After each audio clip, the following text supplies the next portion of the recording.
Ladies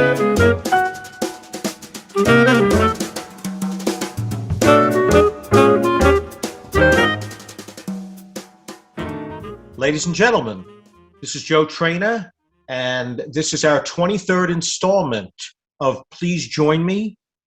As my guest today, I have one of my oldest and dearest friends and musical colleagues, bassist, composer, band leader, orchestrator, Chuck Bergeron, who hails originally from New Orleans and has been an in-demand bassist for 4 decades. He was a prodigy. Chuck started playing the bass, I think, at 2.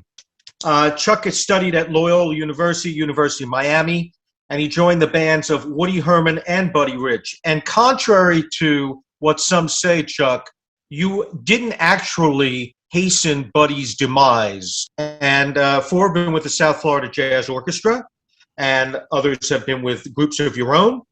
And you've garnered 3 ASCAP awards for your writing, critical acclaim from major jazz publications, including Jazz Times, Downbeat, Jazzes, and Bass Player. And you've worked with, of course, a who's who of instrumental and vocalist stars, including Stan Getz, Randy Brecker, Arturo Sandoval, John Abercrombie, Tom Harrell, John Fedchuk, Houston Person, Jeff Tane Watts, Peter Erskine, Claudio Roditi, and many, many more. Ken Poplawski, who was my guest on an earlier Please Join Me. And you've accompanied, among many, many others, Joe Williams, Patty Austin, Dee Dee Bridgewater, and the list goes on and on and on, and Anita O'Day. And you are also a teacher down at University of Miami, and you're a PhD in leadership and higher education. You run the Jazz Bass Studio and serve as director of Jazz Pedagogy program at UM's Frost School of Music. I'm going to leave it there and just ask you and thank you for taking time out of your busy schedule to talk with us today. Well, it's great to see you, Joe.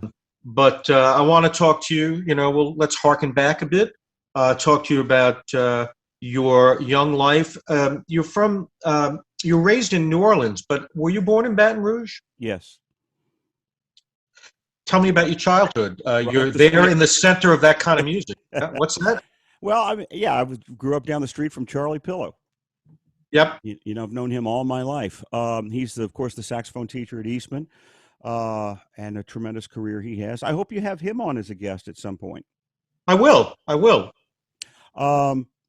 But, we were both lucky in that back in the day, there was a lot of music in the public schools, especially down in South Louisiana. And we had not only great high school, but junior high school and elementary school bands, and jazz band and stage band started in the 7th grade. My junior high school band director was a protege of Carl Fontana. My high school band director had played on the famous Third Herd of Woody Herman. They came from such rich musical backgrounds that you really got the information firsthand from them. And of course, back in the day, students were in awe of their band directors, and there was a lot of accountability back then for students in music. Some of that has changed over the years, and I can tell you, after 21 years as a college teacher, the dynamic of that has changed quite a bit. But I hearken back often to those great people. Other than my parents, my band directors coming up were the most influential people in my life. So you obviously get to a place where you're ready to break into the world of professional musicianship.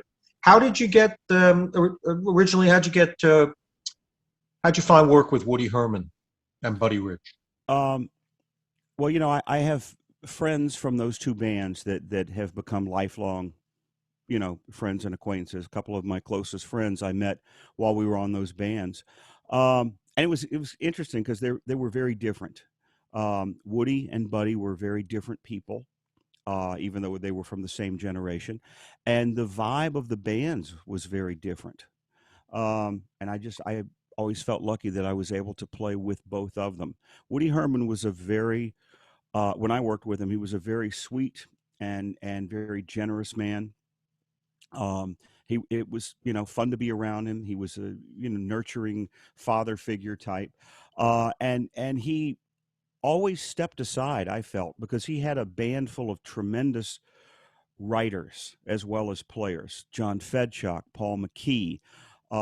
Frank Tiberius writing these incredible Coltrane things, and Woody always wanted the band to progress and move forward. Um, Tremendous drummers did we have on this band. Oh my God. John Riley and Hamilton and the great Jim Rupp from Columbus, Ohio. Just every night playing music with these people was, it was tremendous. It was absolutely tremendous. And friends for life I am with many of the people in that band. Um,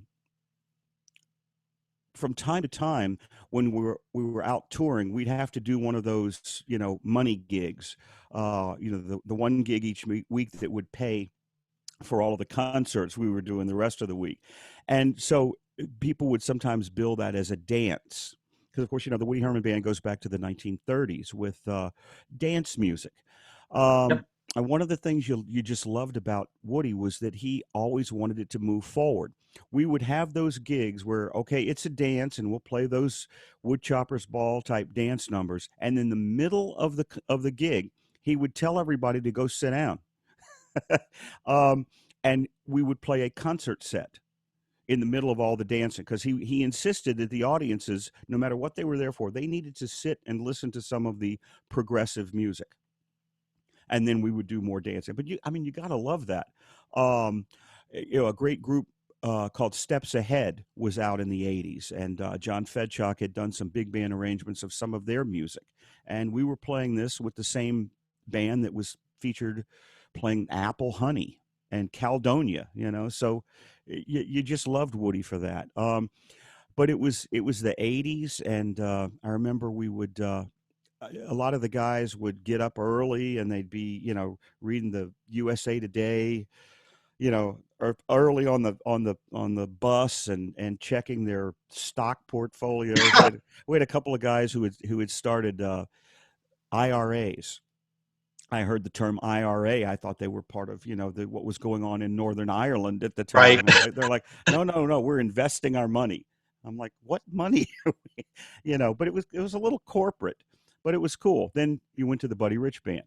Right. Polar opposite of that, in your back of the bus with Greg Gisbert, and we're doing all night trips, and then there's the whole Buddy thing. Sure. Legendary stories. I don't know if you want to tell any of them. The great Lee Musiker, I believe, was the documentarian, if you will, Good and word. it's gone from tapes to, I believe, there's a comic book, isn't there? Yes, there is. Just the vibe was different, and I think a lot of it was because of the writing. Woody's band was a lot more about the writing and the soloists. Buddy's band was about Buddy. Yeah. Now, how much time did you do on each of these groups? I don't recall. Neither do I. Let us just say it was significant in the development of your musicianship and career. Good. Here, I'll tell you one. I tell you two little quick Buddy stories. Please. And many years later now, I run the jazz pedagogy program at the University of Miami, and you talk about different ways of teaching and all the new styles of experiential learning and everything that goes with 21st century education. I can almost daily fall back on a great Buddyism that still works in any theater of teaching a young person. Right. Young people aren't going to respond to it the way we did. Things have changed over many decades. Millennials don't. There's a lack of accountability, unfortunately, that we see that makes us adjust our teaching styles. But once I was talking to Buddy, and we had gotten along well, and then there was a little period where we weren't getting along so well on the bandstand, I felt, and I wanted to talk to him about beat placement. People that play on top of the beat or behind the beat, this and that and the other. and he was never much for deep analytical conversations. I said, I feel that you want me to play a little more on top of the beat. Do you want, what is it that you want? I just, I want to, I want to make you happy, Yeah. and he used a hand gesture, and he said, the beat, I don't want it here, and I don't want it here. I want it right here. And what he was doing was gesture. I don't want it on top. I don't want it on the Right. backside. I want it right down the middle. Yep. And when you think about it, the ambiguity of playing the beat ahead of the beat or behind the beat, everybody's going to have a different interpretation of how far in front of the beat it should be. Listen to a Paul Chambers, then listen to a Ron Carter, different interpretations of the beat. So what Buddy was saying is that let's centrally locate everything right down the middle, and we'll start from there. So that is something that I found helpful, and I can flower that out with all kinds of 21st century pedagogy, but it comes back down to that basic principle of playing time.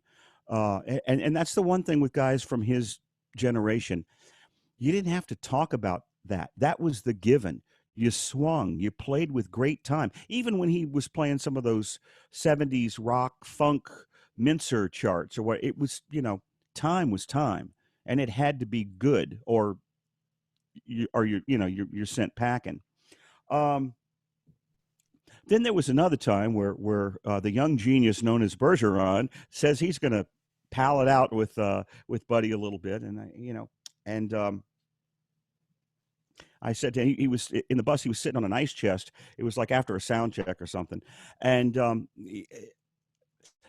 he had said something to me. I said, well, I'm trying to make the adjustments, trying to, and I had one of those moments. I said, but you're not the easiest drummer in the world to play with. And I meant that with the most endearing respect in the world. And, well, that's not how it was taken. He comes flying off the ice chest, and it was just a one sentence. Hey, what do you mean? I'm a bass player's dream. And that was the end of that discussion. Well, if you ask me, I think he responded remarkably well. Now, you mentioned, of course, Paul Chambers and Ron Carter. What I don't see, if I'm reading this accurately, in your CV is what a gentleman that I believe was one of your greatest influences, and that was Charles Mingus. Oh, of course. I mean, every bass player and anybody that's ever tried to write a piece of music, wants to have some kind of influence of the great Charles Mingus. He was just, one of the most important jazz musicians of the 20th century, and still to this day, long after his passing. I mean, his influence as a composer, I would say, is stronger than that of his as a bass player. Also as a band leader. Yeah, but I recall, and I thought maybe you'd like to elaborate a little bit about it, how I thought very powerful and very prominent an influence he was in the old days, that you are someone who I think was very passionate about his style and incorporating that style into your own playing, about your compositions. And I think how you felt that the bass, which wasn't formerly, I think, thought of as possibly a primary instrument, a melodic instrument, right? An instrument that a band leader would put forth. And I want you to talk a little bit about that. Okay. At the school where I teach, we actually have an ensemble dedicated to the music of Charles Mingus. Okay.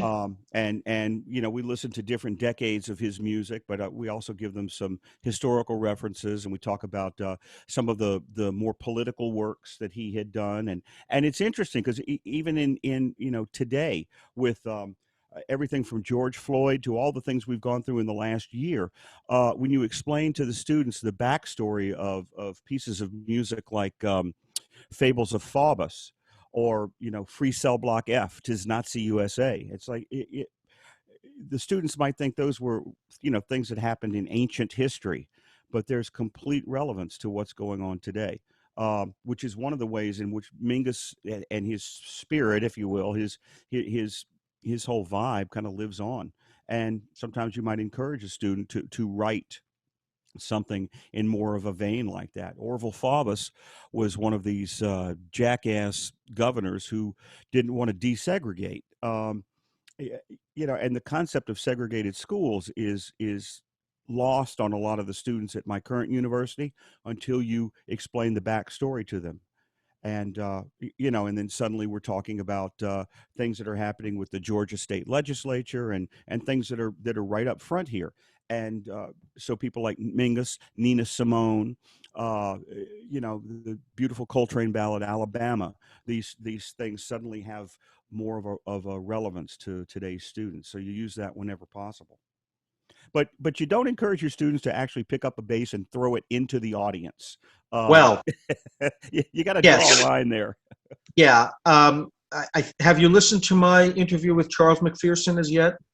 No, but I'll put it on my list. Well, he worked with Mingus for, I think, about 11 years. And he tells of the story, and I will briefly recount it here. He tells of the story where he and Lonnie Hilliard, the trumpet player, on the first night of the gig, it was the last night of an engagement with Eric Dolphy, and Eric was leaving, and Mingus was kind of vibed by that. Oh, I got to teach these kids all my stuff, and can't believe you're leaving me. And he loved said, Dolphy. He loved Eric Dolphy. Yeah, and he said the first night that they were there, kind of scoping out this gig, there was something that went down with the owner and the bread. And he said Mingus literally took a piano apart with his bare hands. He opened the cover, plucked all the strings out. He destroyed this piano. And he said, that was my first taste of Charles Mingus. And he said to Lonnie Hilliard, now, this is the guy we're working for now.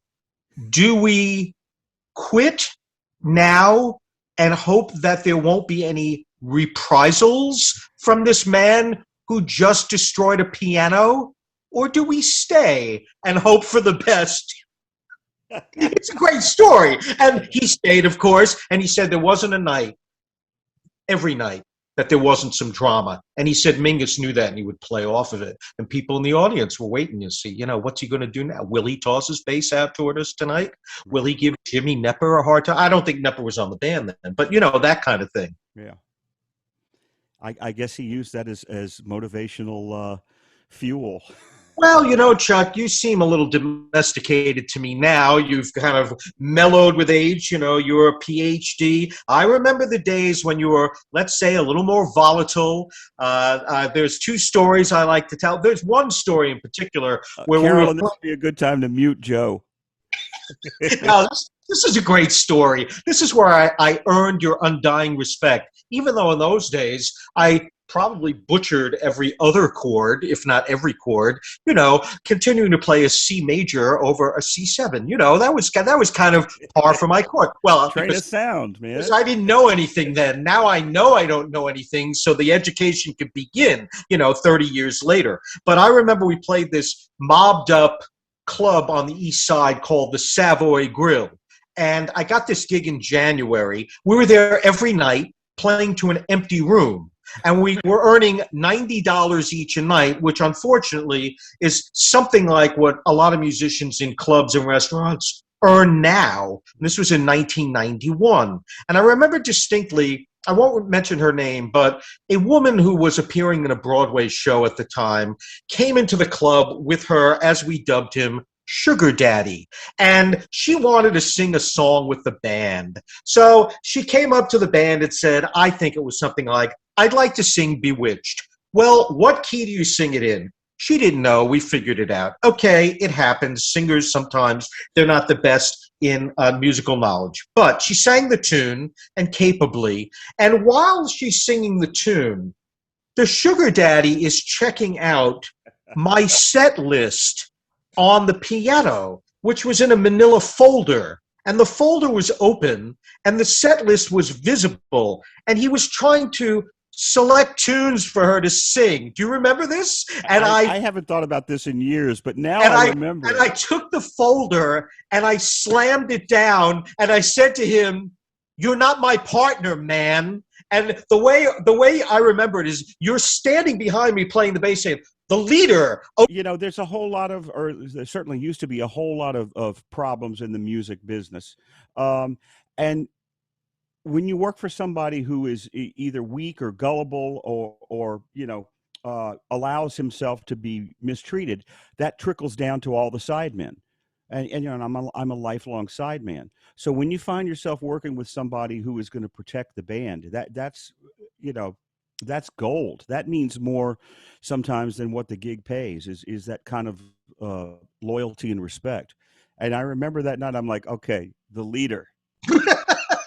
Traina's got it, man. I'll work for this guy forever. well, I got to tell you something, and I have to say this, and I don't want to take anything away from your story, but it is part of your story in a way, I think in a small way. I want to let it be known that I'm seriously in Chuck's debt because we lived in Astoria at the time. I happened to meet him by chance when I wanted to put together a little band in 1990, and Chuck basically took me under his Cajun wing. And we had began an association where he played with me live, and I was happy to have him, lucky to have him. But we also made 2 recordings, and Chuck produced those records. And Chuck was very much a strong influence on me, a guide upon me, helped me through improvisation on that first record to keep things moving along and not waste time and money. And, I look back on those days with great fondness because I made associations and I was able to forge relationships through Chuck that I still am lucky enough to maintain today. And because of, maybe most notably the association with Pete McGuinness, who started doing arrangements then for me and has been doing arrangements for me for decades now, I've been able to develop as a musician. And I always say, as I try to be very honest, that I'm still a semi-pro, that I don't have the education nor the background of most of the people that I've surrounded myself with, but they've been very generous and they've been very kind to me and they have brought me along. They know that I'm working hard to present the music in the best way possible. I think and I hope that they acknowledge that, as you mentioned a few minutes ago, that I really do maintain a certain loyalty. I can't say I've always been perfect in my relationships, and I do have a couple of regrets, but in general, I have really strived to treat them like artists. You have to always acknowledge and put the limelight, the spotlight on Pete McGuinness. And, Pete is an extraordinary talent. I like when I talk about him, I say, he's like a genius. And I don't use that word lightly. He's like Mozart, he's in his head and then he just writes it down.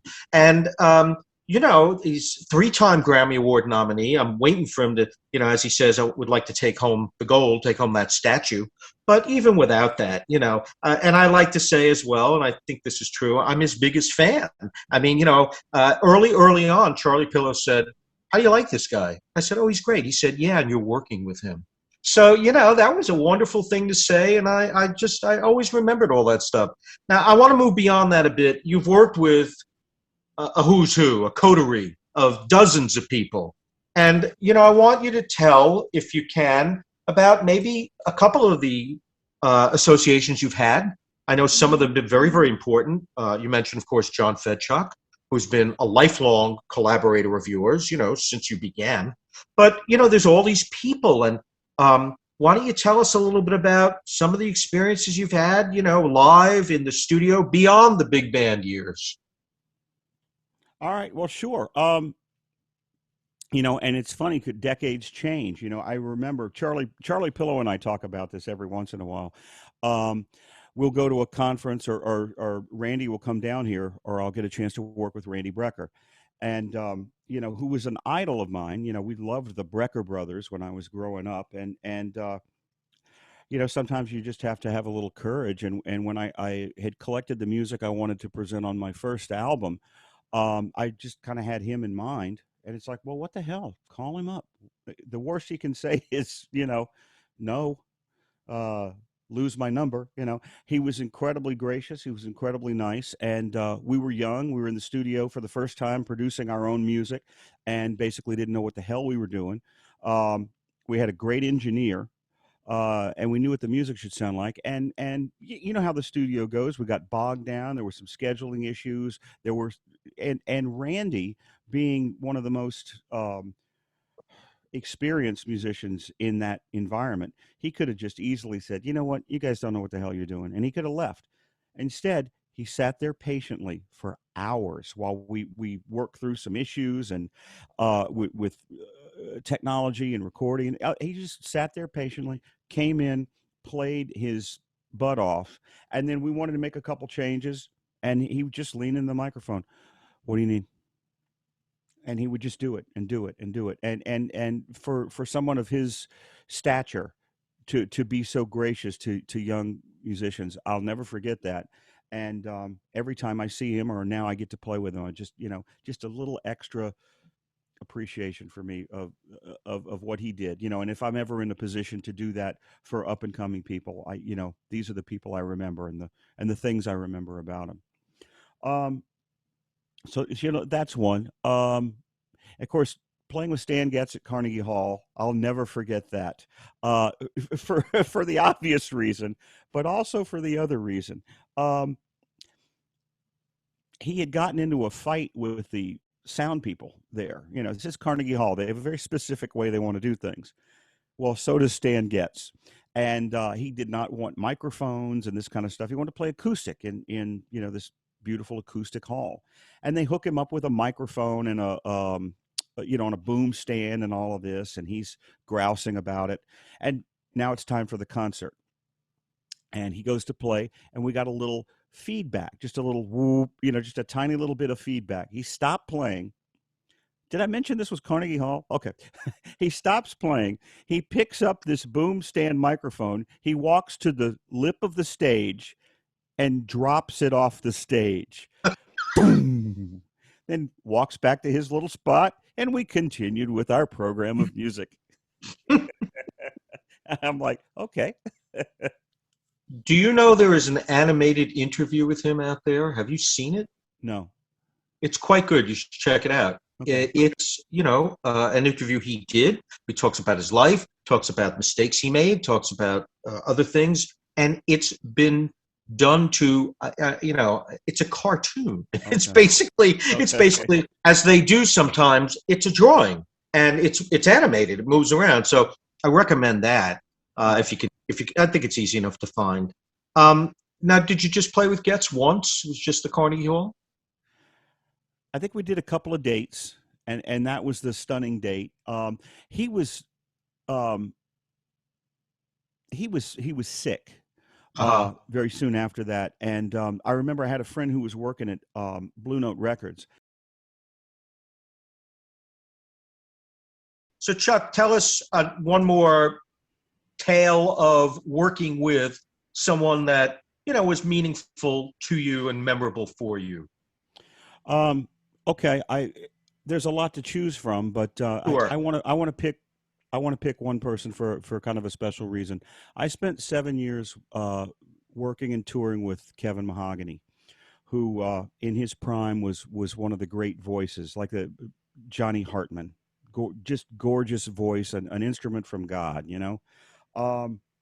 and a lot of trials and tribulations in his career. But I spent a lot of time playing with him and hanging out with him and traveling with him, and just a very special person, a very interesting person in terms of the scope of what he knew about all types of American music. And he passed away a couple of years ago, and I miss him, and I miss working with him, and talking about the Kansas City Chiefs with him. And he was, of course, from Kansas City, and just more than anything, just the sound and the resonance of that voice.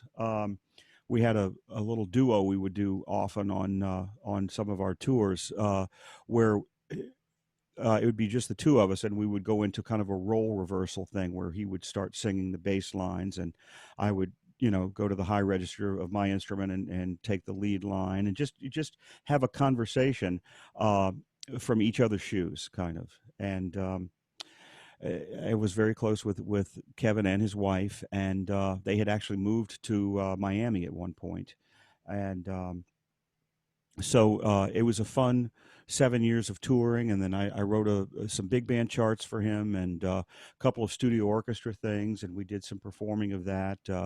Gave me a chance to conduct an orchestra a little bit, which was very fun for me. Um, and fun for my wife because she had to put all the bowings in for all the string players. Ah, You know, and one of the things that I learned working with Kevin that I used to watch him do that I try to bring to a lot of the vocal students where I'm currently working. Kevin was great at reading an audience. You can put it, as you know, as a band leader, you can put a set list together any way you want. Um, that doesn't mean that the crowd's going to react to it.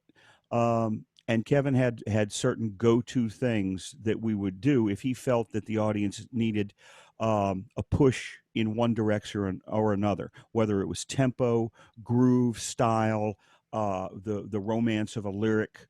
And he had a couple little signals he would do, and when he wanted to change the course of what we were doing.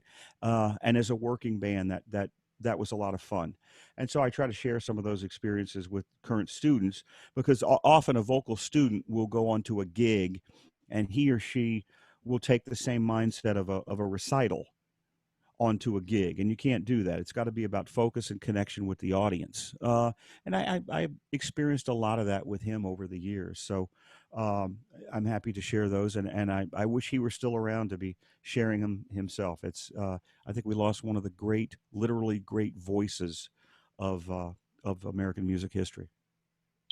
well, I think it's great, as you mentioned, that you were able to compose for him, and you are a composer. So I wanted to ask you a little bit about your composing history. I know you've written a lot of original music over the years. For my first couple of albums, I was really focused on that. I just had this mindset that if you're going to make a debut album or a couple of debut albums, you need to um, express yourself compositionally as well as playing, especially as a bass player. You're trying to, it's hard to lead the band from the back.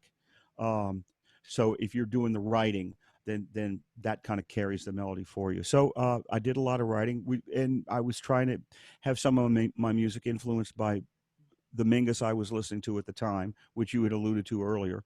Um, and so that was fun for me. And I really wish I had the time right now to get back to that. And I'm going to try to do that. What's happened in the past few years, I lead a big band down here called the South Florida Jazz Orchestra. I put this together 15 years ago.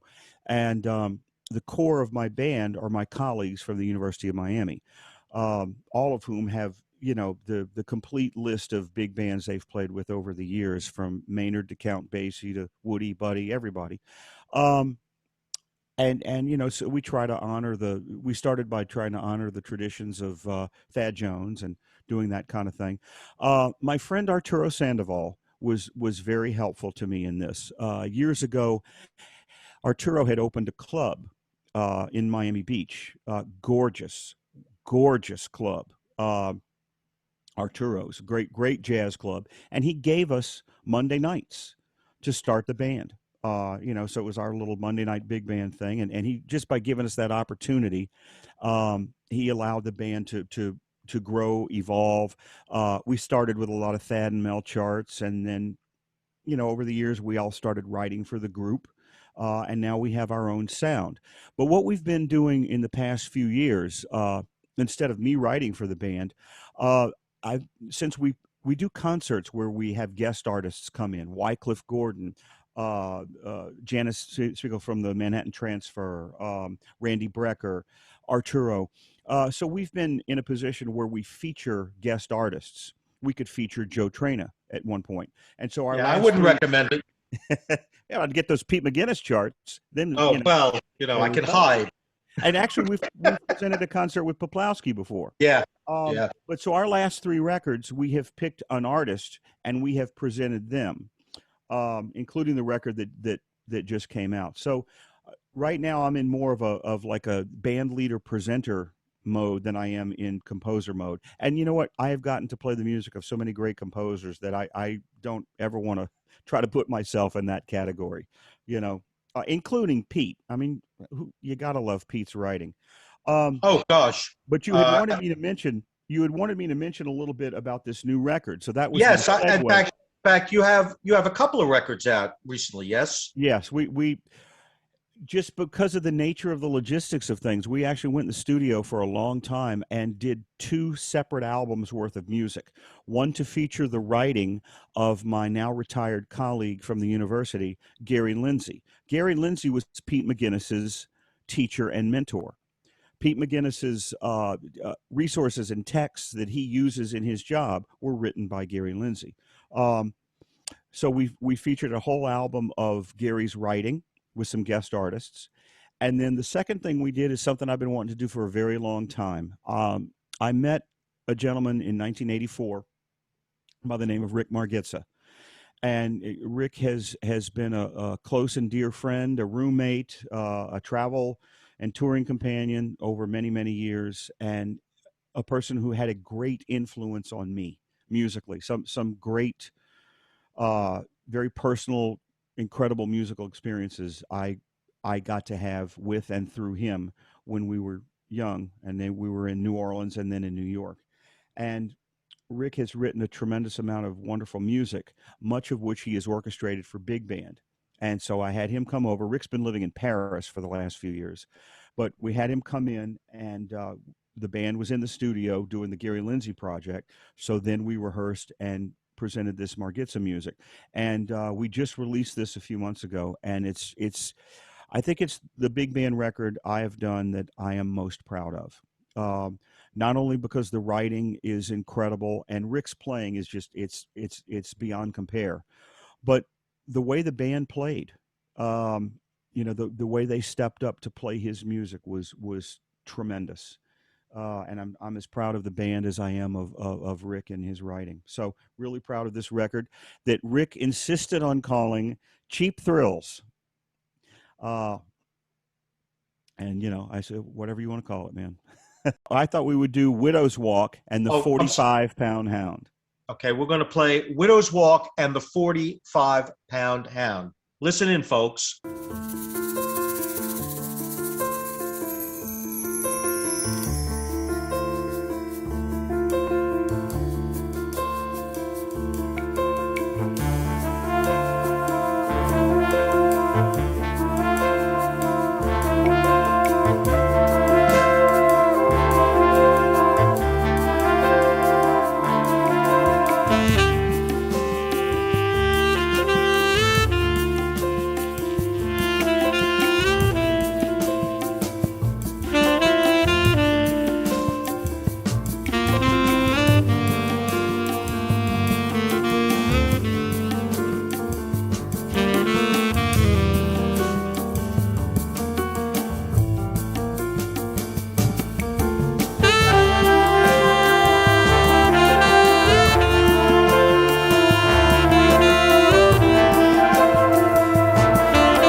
Those were great, amazing musicianship, as I would expect. I hope you folks enjoyed it. I'm sure you did.